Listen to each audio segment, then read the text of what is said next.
Hello and welcome. Today we're going to be taking a look at the story behind the world's most cursed object, the Dybbuk Box. Bear in mind, the Dybbuk Box is said to be so evil that even looking at a picture of it will curse you. Take that as you will. In 2001, a very strange box appeared on eBay.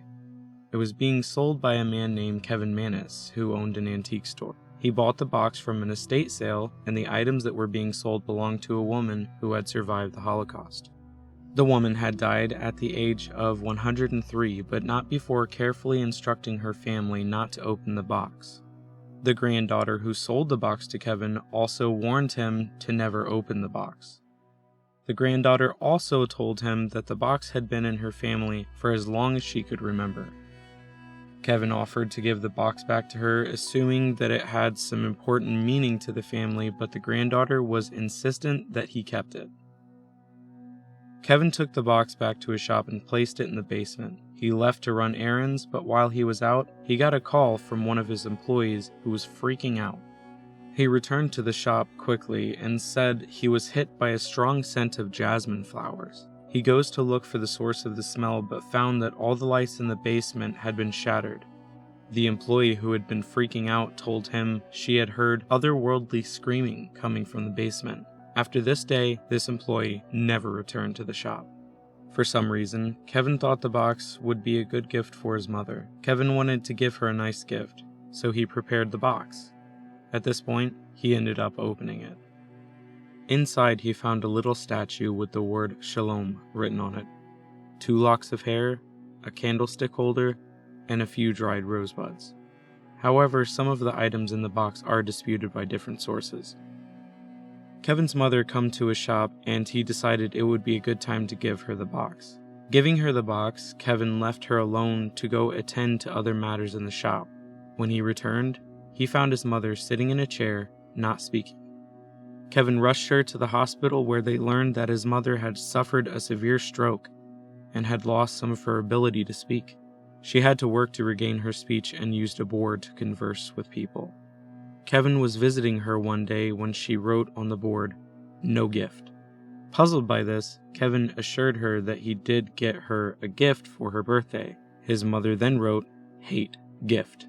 After this, Kevin tried to sell the box to other family members who refused to take it. Kevin's sister took it but gave it back after a week, claiming that the doors of the wine box kept opening on their own. His brother took the box but only kept it for 3 days, claiming that it smelled horrible. Finally, Kevin was able to sell the box to an elderly couple, but they also returned the box after a few short days. They returned the box in the middle of the night when no one was in the shop and left a note that said, "This box has a bad darkness." Despite his efforts, Kevin could not get rid of the box. Instead of just leaving the box somewhere, he took it home. Once home, Kevin began experiencing things that he couldn't explain. He saw shadowy figures in his house and had horrible dreams about an old lady that would beat him. Kevin said that after having these dreams, he would wake up and find himself covered in bruises. Kevin told his family about his strange dreams, and the ones that had the box in their possession told him that they experienced the same dreams. Kevin brought the box to a shed in his yard, hoping that it would stop the weirdness, but nothing changed. His dreams prevailed, and once more he smelled the jasmine flower scent that came from what he assumed was the box.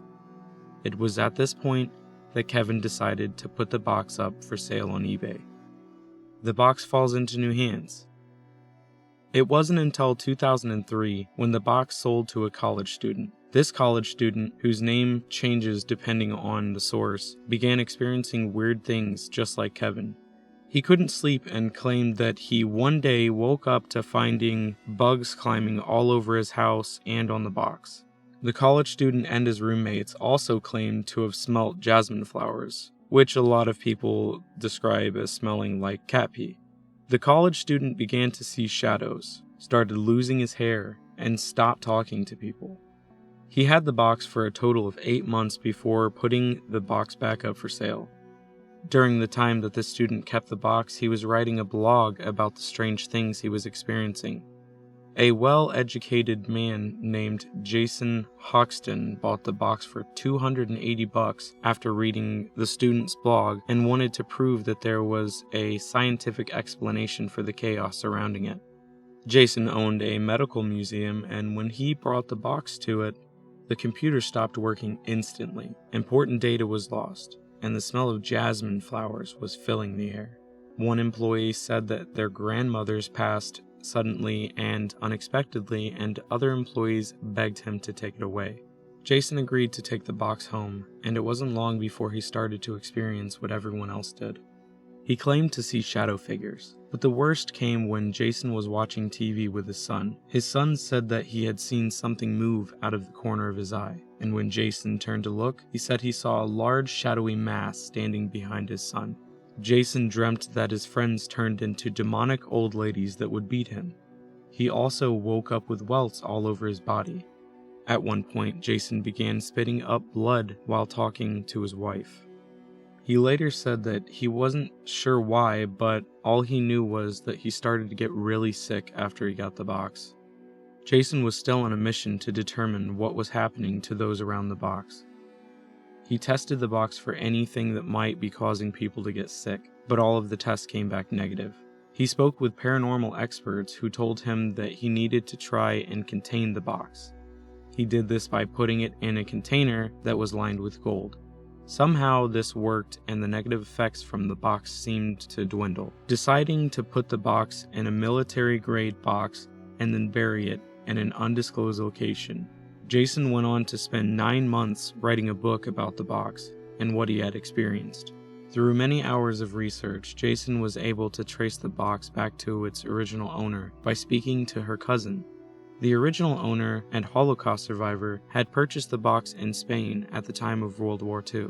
Her name was Hedia, I think I butchered that, and the information learned about her was gained through her cousin. Hedia had been using a Ouija board to contact a good spirit in hopes to fighting back against the Nazis. She accidentally released a very evil spirit that she ended up containing inside the infamous box.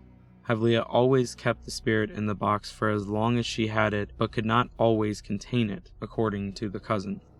Hedia believed that the spirit was responsible for all the horrific events in the 20th century, such as the wars and natural disasters.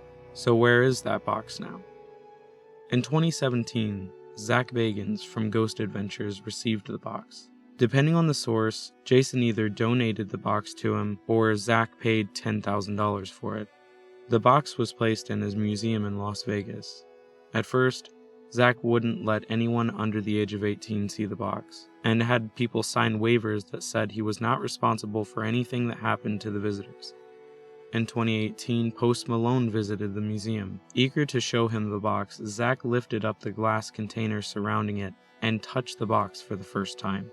Post Malone touched Zach while he was holding the box, and a lot of people believe this led to Post Malone being cursed. Why? Right after his visit, Post Malone was on a flight to London when the tires on the landing gear blew out. The plane was able to land safely, but that doesn't usually happen in circumstances where the landing gear is unusable. A few days after that, a group of 3 men broke into his old house and shot the current owner while looking for Post Malone. If that wasn't bad enough, he was in a car accident a few days after that. He was mostly unharmed, but believed that a more sinister force had been at work. In 2020, Zach and his friends decided to quarantine in the museum. For the season finale of his show this last summer, he decided to open the box. According to Zach, there are 10 Dybbuk boxes in the world, and that he has 2 of them. Additionally, he said that 2 of the boxes are unaccounted for, and possibly buried so that no one can find them. Jason does not agree with this, and he claims that there is only one true Dybbuk box. Regardless of if you believe in this kind of thing or not, it might be best to play it safe and not open any old and mysterious boxes. You never know what may be unleashed.